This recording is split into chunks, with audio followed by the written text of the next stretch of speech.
안녕하세요. 김노무사TV의 노동백과 시선. 오늘 6번째.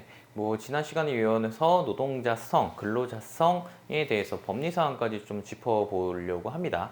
지난번에 이게 왜 중요한지, 어떻게 다뤄지는지, 이것을 입증하기 위해서는 어느 정도 기간을 가지고 어떤 노력을 거치셔야 되는지 대해서 간단히 좀 설명을 드렸어요. 그렇다면은 과연 우리 기준은 무엇인가? 무엇을 노동자로 보고 노동자의 경우에는 우리가 무엇을 준비해야 되고 현실적으로 뭐가 중요하고 안 중요한가를 좀 다 하나 짚어보려 해요. 오늘은 좀 전략적이고 실질적인 내용만 좀 뽑아서 들어가려고 합니다. 크게 보면은 대법원에서 얘기하는 거는 종속 노동성을 보자.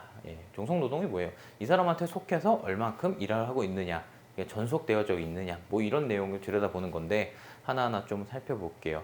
자, 업무가 사용자로 인해서 정해지는지 여부, 업무의 방식, 내용, 과정이 누가 정해주고 누구의 매뉴얼대로 움직여야 되는지에 대해서 좀 살펴보겠다는 겁니다.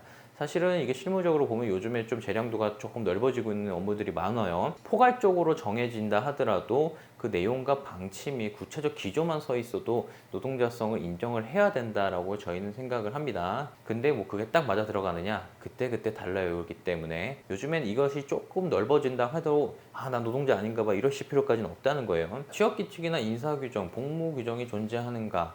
이게 사실 문제가 많이 돼요. 사용자들이 노동자가 아니라는 주된 레파토리로 써먹는 방법입니다. 사실은 노동자성이 아니더라도 대부분은 작은 회사들 같은 경우는 취업규칙이 본래 없어요. 본래 없는데 적용할 취업규칙이 어디 있어요. 그리고 취업규칙에 적용하기 위해서는 마련을 하고 준비를 해야 되는데 사실 노동자성을 부정하고 싶은 사람한테 맞춰서 취업규칙을 준비하는 회사도 거의 없습니다. 다만 이런 건 많이 있어요. 그러니까 매출을 올리기 위해서 노동자가 해야 되는 행동 지침이라거나 가이드 규정, 응대 방법, 사실 이런 것도 다 모종의 취업규칙입니다. 이런 걸로 대체가 충분히 가능하니까 취업규칙 없다고 너무 실망하실 것도 아니에요. 자, 업무 수행 과정에서 사용자가 중요한 겁니다. 상당한, 이게 포인트예요. 상당한 지휘 감독 여부를 하는가. 이게 과거에는 구체적 지휘 감독 여부 하는가의 판례가 좀 있었는데 이것이 판례가 좀 변경됐다고 보는 게 대체적 학설적 견해예요. 상당한, 그러니까 조금 재량적으로 노동자가 여지가 있다 하더라도 노동자로 쉽게 부정해서는 안 된다, 이런 걸 좀 말씀드릴게요. 자, 그 다음에 사용자가 근무 장소와 근무 시간을 정하고 거기에 구속받는지 여부를 보겠다. 사실 요즘에 재량 근로제도 나고 간주 근로자도 늘어나고 이런 상황에서 이 파트가 딱 맞아떨어지느냐, 그것도 아닐 수도 있다. 그러니까 그때그때 달라요 파트입니다. 다만 장소는 조금 사용자에 의해 지정될 필요는 좀 있어요. 여기서 근무한다, 저기서 근무한다, 여기로 가라. 예를 들어 사용자가 전혀 어디 있는지도 모르고 어떻게 어느 장소로 이동하는지도 모른다라면 통제 범위를 좀 넘어선다, 이렇게 볼 여지도 있습니다. 자, 두 번째로는 뭐예요? 큰 범주로 독립된 사업자성을 가지고 있는지 여부를 이제 보는 거예요. 여기서 중요한 걸 좀 말씀드릴게요. 독립된 사업자성은 주로 얘기하는 게 경제적으로 독립이 되어져 있는가, 이 부분을 좀 보는 거예요. 이건 좀 중요한 파트예요. 사실은 제가 지금 말한 종속 파트는 정말 각도가 이렇게 보면 다르고 이렇게 보면 긴 거 같고 아닌 거 같고 달라요. 근데 하지만 이 경제적 종속성 파트는 별로 논의할 여지가 없어요. 기고 아니고가 좀 확실해요.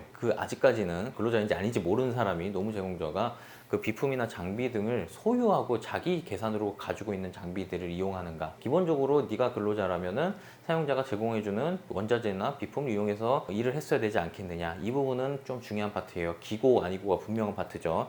이건 확실해요. 그 다음에 정말 중요한 파트, 노동자가 제3자로 하여금 고용을 해서 일을 시킬 수 있느냐. 요거는 사실 걸렸다 하면은 노동자 인정받기 되게 어렵습니다. 제3자 일 시킬 수 있을 정도면은 노동자를 보기 어려워요. 사실 트레이너 분들 중에서 자기 좀 특히 골프 레슨 하는 분들이 좀 이런 케이스가 많았었는데 다른 사람 고용해서 나 대신 일 시키고 이런 케이스들이 많이 좀 드러났어요. 이거는 굉장히 어려워지는 케이스입니다. 그 다음에 이윤 창출, 손실 등에 대해서 부담을 가지고 있는가.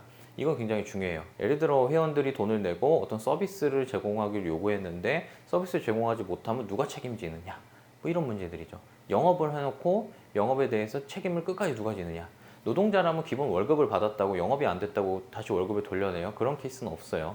근데 영업이 안 되고 영업에 문제가 생기면은 다시 그 비용을 돌려내야 되는 그런 상황이 발생하거나 내가 손해를 입어요. 영업이 안 되면.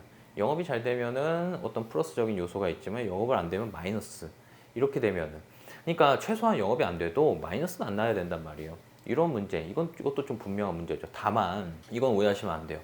100% 성과급으로 지급하는 것은 무조건 노동자가 아니냐? 그렇지도 않아요. 우리는 판례가 좀 명확히 나누고 있어요. 온전하게 성과급으로 지급하는 경우도 종속 노동성이 강하면 노동자로 인정할 수 있다. 이렇게 보는 것도 많습니다. 예. 그 다음에 좀 뭘까요? 그 노동에 대한 보수죠. 예. 보수를 어떻게 지급하는가? 근로의 대가인 보수를 지급하느냐 여부가 되게 중요해요. 그러니까 사업 자금적 성격이냐, 노동에 대한 성격이냐, 등가적 교환이 뭘로 일어나는지 보겠다는 거죠. 노동이 있으면은 임금이 제공하고 노동이 없으면은 임금이 제공하지 않고 이런 관계가 성립되어지고 있는지를 보겠다 이런 거죠. 중요한 건 뭘까요? 현실적으로 하루 결근 나오면 하루 임금 까느냐 뭐 이런 문제죠. 사실 뭐 이틀 나오면 이틀만 주고, 그러니까 일을 하면 받고 성과를 달성하면 성과를 받고 성과를 달성하지 못하면 성과가 없고, 이런 관계가 성립하는지 여부를 중점적으로 보겠다 그런 거죠. 그 다음에 뭘까요? 계약 관계의 종속적인 전속성. 하나의 사업장에서 정말 올인해서 몰빵해서 일을 하느냐 이 여부도 보겠다는 거예요. 다만 이거는 요즘에 좀 완화되고 있는 요건 같아요. 사실 생각해보세요. 편의점에 일하는 우리 A라는 알바생이 오전에는 A 편의점, 오후에는 B 편의점 뭐 이런 식으로 일한다 해서 노동자성이 부정될까요? 안 그런다고요. 요즘의 세태는 이 전속성이라는 개념이 조금은 약해지고 있다. 그래서 내가 전속적으로 하지 않고 다른 일을 했다 해서 포기해야 되냐? 그런 건 아니에요. 뭐 예를 들어 뭐 풀타임 잡을 뛰고 나서도 밤에 자기가 레슨하러 가는 사람들도 있어요. 이 노동자성 부정되느냐? 꼭 그렇게 볼 수 없다. 이렇게 좀 설명드리고요. 그래서 그 다음에 중요한 겁니다. 기타 요소라고 하는데 정확히 말하면은 부차적 요소라고도 불러요. 그러니까 이것이 꼭 중요한 요소는 아니다라고 판례가 얘기는 하고 있어요. 다만 현실적으로는 중요한 게 있습니다. 자, 기본급이나 고정급이 정해져 있는지 여부. 요 파트인데요. 기본급이나 고정급이 정해져 있지 아니하여도 노동자를 쉽게 부정하지 아니한다가 판례인데, 거꾸로 얘기하면 기본급이나 고정급이 있다면 노동자로 볼 개연성은 굉장히 높아진다. 왜냐하면 사용자가 임의로 정할 수 있는 거를 노동자로 인정을 했다 이렇게 보는 거죠. 그리고 4대 보험도 마찬가지예요. 똑같습니다. 4대 보험의 정함의 여부, 근로소득세의 징수 여부 이런 것도 사용자가 임의로 정할 여지가 굉장히 큰 사정이다 이렇게 말씀하고 있기 때문에 그걸 안 했다 서 노동자가 무조건 부정되는 것도 아니지만 했다면은 굉장히 유리한 징표로 쓰인다 이렇게 말씀드린 거죠. 오늘 전반적으로 우리가 법리사항 기준으로 실무사항을 아주 짧게 간략하게 좀 살펴봤어요. 각 사안마다 다르고 케이스별로 좀 봐야 되는 그런 사항입니다.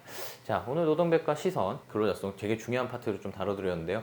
이 파트는 좀 계속해서 좀 업데이트할 필요는 있어 보여요. 궁금한 점 있으시면 네이버 카페 주소 나가니까 올려주시고요. 좋아요, 구독 힘을 보태주십시오. 여기까지 하겠습니다. 예, 감사합니다.